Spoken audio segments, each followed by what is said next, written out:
And let's bring in our next guest to discuss this. South Carolina Congressman Ralph Norman, who was in the room last night. He's also a member of the House Budget and Financial Services Committee.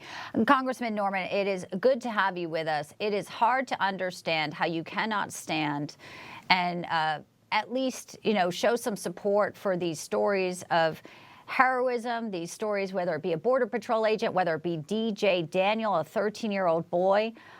What was going through your mind as you watched the emotion that's happening?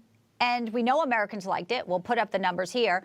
And the cold hearts of the Democrats who were standing there looking at their phones, refusing to acknowledge what was happening.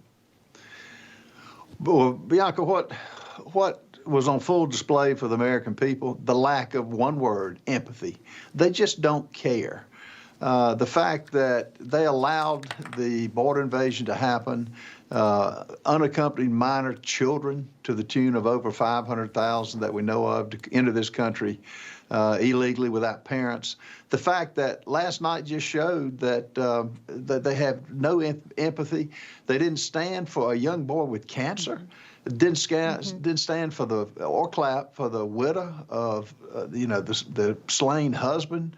It just, I kept leaning over I was beside Mary Miller. I said, I cannot believe that they're sitting in their seats and not showing some emotion, putting up their stupid signs, and Al Green doing what he did, which hopefully he's going to get censored for that. But they know. Well, let me ask you about that. If I may jump in, Congressman Troy Nehls is already saying, Congressman, that he is going to put up a measure to have him censored. Will you support that? And does that need to happen to send a message? Absolutely. You don't put up with him doing what he did. Speaker Johnson warned him to sit down. I really wouldn't have even done that. I think once you see someone stand up and start screaming, they're out of there. And the censure motion will get overwhelming support by the Republicans. We won't get any Democrat support. But, if the reverse were true, if a Republican stood up during a speech of Biden or any of their leaders, so-called leaders, then they'd be all about that. But no, it was an uplifting speech, and it showed that we've got a leader in the White House with courage, and he puts America first. I'll play a little bit of the legacy media talking about how even from their perspective, and they're left-leaning, that Democrats didn't help themselves with some of the antics, including those signs that they were holding. Let's play this clip. This was the visuals are not taking back the House in 2026. Not these visuals. Where's the signs? Put the signs up, folks, The dry erase board with different messages. Oh my gosh, you don't think crazy. The man barked out one appalling claim after another, but don't you worry. The Democrats came ready to fight back with their little paddles, okay?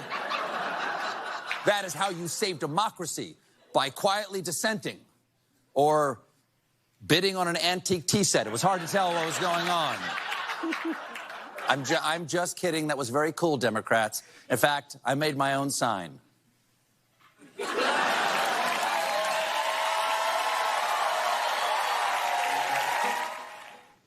When you've lost them, who's usually doing all the bidding, something really is shifting when even they are calling out the party that they usually are coming to defend. Well, not only that, we had 4 years of administration when they did do something, but the something that they did was destroy our country. They're the cause for high gas prices. They're the cause for high egg prices. They're the cause for discontinuing using our own oil. They just put other countries above us. And, they're going to have to change if they can, and I doubt it. They're going to have to get core values. But more than anything, the people that Donald Trump showed that were true victims in the audience last night, he had called them personally. He didn't have to do that. He didn't call a news camera to come record him. He did it because he has empathy. And who couldn't? But the Democrats don't, and they don't care.